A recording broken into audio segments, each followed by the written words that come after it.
इससे पहले की वीडियो में हमने ग्लूकोज के 4 रासायनिक गुणों के बारे में पढ़ लिया। अब हम ग्लूकोज का 5वां रासायनिक गुण देखेंगे।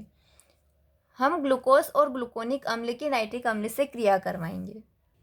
अब ये ग्लूकोनिक अम्ल क्या होता है, तो हमने पिछले लेक्चर में देख लिया है कि जब हम ग्लूकोज की ब्रोमीन जल जैसे दुर्बल ऑक्सीकारक अभिकर्मक से रिएक्शन करवाते हैं तो हमें ग्लूकोनिक अम्ल प्राप्त होता है। अब यहाँ पे हम देखेंगे कि ग्लूकोज तथा ग्लूकोनिक अम्ल दोनों ही नाइट्रिक अम्ल द्वारा ऑक्सीकरण से एक डाई कार्बोक्सिलिक अम्ल सेकेरिक अम्ल बनाते हैं। जब हम ग्लूकोज और ग्लूकोनिक अम्ल की रिएक्शन नाइट्रिक अम्ल से करवाते हैं, HNO3 को नाइट्रिक अम्ल कहते हैं, तो हमें 2 कार्बोक्सिलिक समूह वाला एक अम्ल प्राप्त होता है। इस अम्ल को सेकेरिक अम्ल कहते हैं। ग्लूकोज की रिएक्शन HNO3 से करवाने पर ये जो एल्डिहाइड समूह होता है ग्लूकोज का, वो कार्बोक्सिलिक समूह में ऑक्सीकृत हो जाता है और यहाँ पर जो CH2OH एल्कोहलिक समूह होता है ये भी कार्बोक्सिलिक समूह में परिवर्तित हो जाता है।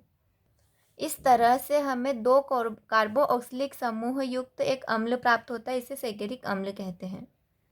अब ग्लूकोनिक अम्ल क्या होता है, तो ग्लूकोनिक अम्ल में एल्डिहाइड समूह की जगह कार्बोक्सिलिक समूह प्रेजेंट होता है एक, और ये जो लास्ट वाला समूह होगा वो एल्कोहलिक समूह ही होगा ग्लूकोज की तरह। तो जब हम इस ग्लूकोनिक अम्ल की रिएक्शन HNO3 से करवाते हैं तो ये इससे भी हमें 2 कार्बोक्सिलिक समूह युक्त अम्ल प्राप्त होता है। इसे हम सेकेरिक अम्ल कहते हैं। ये दोनों रिएक्शन हमें ये बताती है कि ग्लूकोज और ग्लूकोनिक अम्ल में जो लास्ट कार्बन पे प्रेजेंट जो OH समूह होता है ये 1 डिग्री एल्कोहल होता है। हम इसे 1 डिग्री एल्कोहल क्यों कहते हैं, क्योंकि ये जिस कार्बन से जुड़ा है ये कार्बन 1 डिग्री है। अब इसे हम 1 डिग्री कार्बन क्यों कहते हैं, क्योंकि ये केवल एक ही कार्बन से जुड़ा है। अगर ये कार्बन 2 कार्बन परमाणु से जुड़ा होता तो ये 2 डिग्री होता। चूँकि ये एक ही से जुड़ा है इसीलिए ये 1 डिग्री कार्बन है, और इस 1 डिग्री कार्बन से OH समूह जुड़ा हुआ है इसीलिए इसको 1 डिग्री एल्कोहल कहते हैं, या फिर इसे प्राथमिक एल्कोहलिक समूह भी कहते हैं।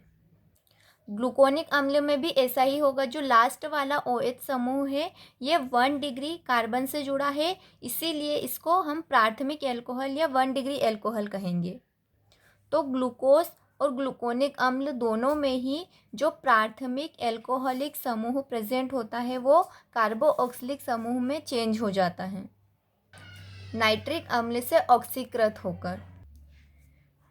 तो ये रिएक्शन हमें यह बताती है कि ग्लूकोज में एंड ग्लूकोनिक अम्ल में प्राथमिक एल्कोहलिक समूह उपस्थित होता है।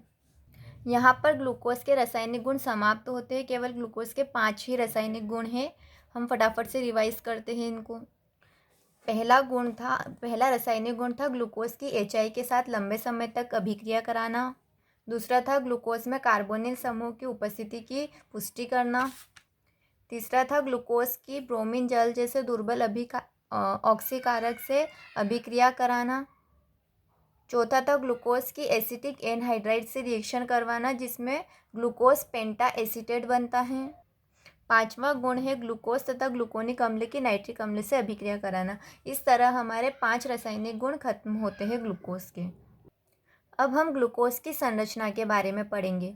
ग्लूकोज की भी ग्लूकोनिक अम्ल और सेकेरिक अम्ल तीनों की स्ट्रक्चर कैसी होती है वो अब हम देखेंगे।